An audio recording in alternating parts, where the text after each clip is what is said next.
The Goths are known to us primarily as savage barbarians, raiding deep into Roman territory in the 3rd and 4th centuries AD, culminating in the devastating defeat at Adrianople in 378 AD. From the aftermath of this battle emerged Alaric, who would become known to later generations as the first person to sack Rome in 800 years, further cementing the image of the marauding Goths. But following the turmoil of the 5th century, the Goths proved that they were more than Greco-Roman authors made them out to be, establishing Roman successor states on imperial soil that continued the legacy of the Roman Empire in the West. This is especially true in the case of Theodoric the Great, who has been seen as a Western Roman emperor in all but name in recent scholarship. One of the most important factors in the success of the Goths was their adaptability. As they migrated towards the Black Sea coast and into the Balkans in the 1st centuries AD, they encountered other populations and intermixed with them, as a recent genetic study has convincingly shown. In spite of this, the Goths seem to have retained a distinct Gothic identity, perhaps most evident in the Gothic language, which was spoken by Goths in the Gothic kingdoms of the post-Roman West for centuries after settling among Roman-speaking populations. But another, potentially even more important but sometimes overlooked aspect of their identity was their adherence to a sect of Christianity which had been proclaimed heretical by the Catholic Church: Arianism. This hasn't always been the case, however. Up until the Council of Nicaea, and indeed for some time afterwards, Arianism was extremely popular throughout the Roman Empire and beyond, and even favoured by some Roman emperors such as Valens. This makes it all the more surprising that the Goths, those savage barbarians from the north, were probably the first non-Romans on the northern frontier of the empire to take up this faith. Why they did so, how their conversion played out, and what consequences it had will be the subject of this video.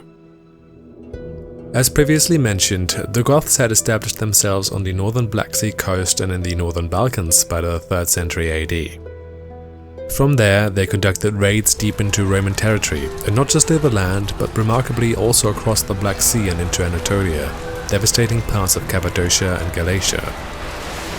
As part of their booty, the Goths also took slaves back into their territory, some of which were adherents to what at this point was still a relatively minor religious sect in the Roman Empire: Christianity. Just like the Romans themselves during this period, the Goths were most likely predominantly still pagan, although the details of their exact beliefs are lost. Due to their Germanic origins, it is likely, however, that they practiced a form of Germanic paganism closely related to the belief systems of Central and Northern Europe, which are most widely known from the famous sagas of medieval Scandinavia. Caution is advised, however. Between those early Gothic pagans and these Scandinavian myths and legends lie almost 1,000 years and thousands of kilometers. Because of this, it is probable that the Gothic mythology differed substantially from that of the medieval Scandinavians, although they probably shared a common root in the Proto-Germanic paganism of Central and Northern Europe. Due to their pagan beliefs, these Roman Christians and their faith might have appeared strange and alien to the Goths at first. But in stark contrast to Christianity, pagan belief systems usually didn't require their adherents to spread their faith. They were also inclusive in the sense that a pagan could worship gods from originally different pantheons, as is attested among many of the inhabitants of the empire who came to worship local as well as Greco-Roman deities and the emperor himself, who was seen as divine. Because of this generally open nature of paganism towards new divinities, the Christians who were brought to Gothic lands seem to have been allowed to continue practicing their faith. Even though they were most likely slaves in the beginning, some of these Christians, or perhaps their children or grandchildren, might have been able to work for or to buy their freedom and become fully fledged members of Gothic society. In the genetic study mentioned earlier, it has been shown that the Goths were a genetically heterogeneous nation, showcasing admixture from at least 3 different regions: Central and Northern Europe, the Steppe, and the Balkans. This shows that the Goths were relatively inclusive and that ancestry apparently didn't play an overly important role in being Gothic. So that some of the descendants of Anatolians eventually became fully fledged Goths wouldn't be too surprising, as was probably the case with one of the most famous Goths in history, the Bishop Ulfilas. Ulfilas was probably the descendant of one of these early Christians that the Goths had taken from Anatolia. His Gothic name, meaning Little Wolf, indicates, however, that these Christians had taken on parts of Gothic culture and perhaps even a Gothic identity. They apparently also spoke Gothic fluently by this time, which is demonstrated in the Gothic Bible translation undertaken by Ulfilas, which he is most famous for. Ulfilas became Bishop of the Goths in 340 AD and was not only a significant religious figure of his time, but probably also played an important role in the settlement of Gothic Christians in Moesia. He may also have been involved in other negotiations between the Goths and the Eastern Roman Empire as an intermediary. Most importantly, he looked after the Christians among the Goths, who had apparently survived for multiple generations and assimilated into Gothic culture. It is also believed that he engaged in missionary activities among the Goths, trying to spread the Christian faith among the Barbarians, although the scope of these activities was probably limited. He was, however, successful in converting one of the most prominent leaders of the 4th century Goths to Arian Christianity. This leader, known as Fritigern, was one of the most influential political figures on the Balkans during the second half of the 4th century. He was a leader among the Tervingian Goths, one of the two major branches of Gothic people attested during this period, and is most famous for leading the Goths to victory against the Eastern Roman Empire at Adrianople. The Tervingian Goths, just like the Goths in general, weren't a unified people, however, and before Fritigern led the Tervingi to victory in 378 AD, he saw himself confronted with another leader among them, a certain Athanaric. This Athanaric, probably fearing Roman influence among his people, ordered a persecution of Christians among his followers, in stark contrast to Fritigern, who received a Christian baptism that is likely to have been conducted by Ulfilas himself. Athanaric, on the other hand, was defeated by the Huns in 376 AD and took his followers into the Carpathian Mountains. Thus, Fritigern remained the sole leader among the Tervingian Goths, most of which apparently decided to follow Fritigern into the Roman Empire. But why did Fritigern decide to take this path when Athanaric so violently fought against the Christian influence among the Goths?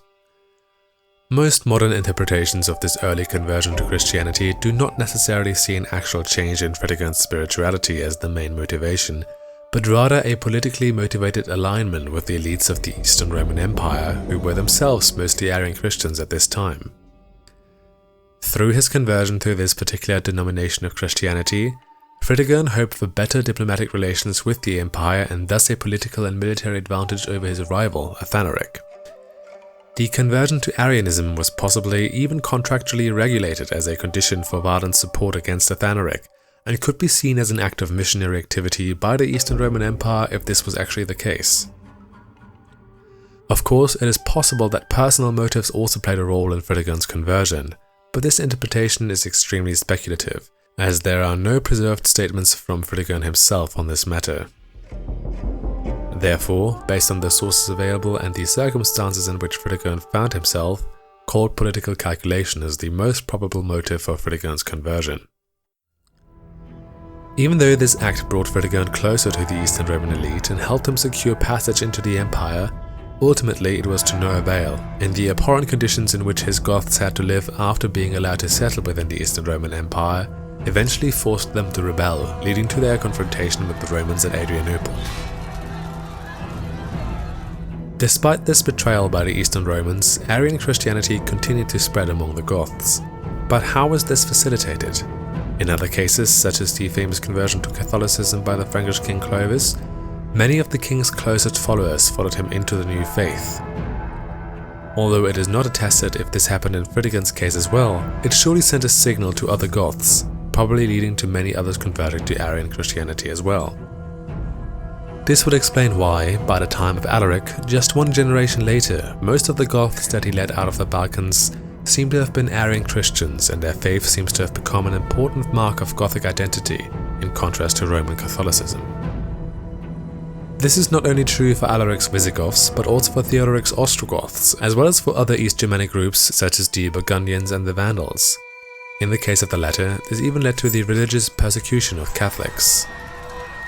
The Arian faith probably spread to these groups from those Christian Goths that Ulfilas had looked after during the 4th century. The speed at which this happened suggests that some of Ulfilas' followers may have conducted missions to groups such as the Vandals in the latter part of the century. It is astonishing that the Vandals had invaded the Roman Empire in 410 and established a kingdom in North Africa a quarter of a century later seem to have already been predominantly Christian by the time they left their home. This means their conversion happened within the space of a single generation. This begs the question, Why was Arian Christianity so popular among the East Germanic people? Were Ulfilas missionaries just so effective? Or did political reasons, like in Fritigern's case, play a bigger role? Whatever the original causes might have been, it created a religious boundary that justified their separate legal and cultural status within the former Roman Empire, preventing complete assimilation with the Catholic majority Roman population. Unfortunately for them, this wasn't to last. By the mid-6th century AD, Justinian's wars saw the demise of first the Vandal Kingdom of North Africa and then the Ostrogothic Kingdom of Italy. Arianism subsequently saw a sharp decline, and the Visigoths, although unconquered by the Eastern Romans, were eventually forced to convert to Catholicism. Thus, this particular sect of Christianity, which the various East Germanic groups had claimed for themselves in the turbulent years of the migration period, largely came to an end, and with it the barbarians that had practiced it themselves disappeared, further hinting at the importance of Arian Christianity as a marker of ethnic identity among the various East Germanic groups of the post-Roman West. Thank you so much for watching this video on the Christianization of the Goths. Unfortunately, detailed information was hard to come by, so this is a bit of a shorter one. If you'd like me to cover the conversion of other groups, let me know in the comments below, and whilst you're down there, please also consider liking and subscribing. It would help the channel immensely. I've got enough material to make a video about the Franks, the Alemanni or the Anglo-Saxons pretty much straight away.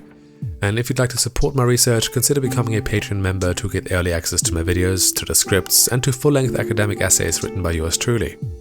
All support is greatly appreciated. Thanks again for watching, and I'm looking forward to seeing you in the next one.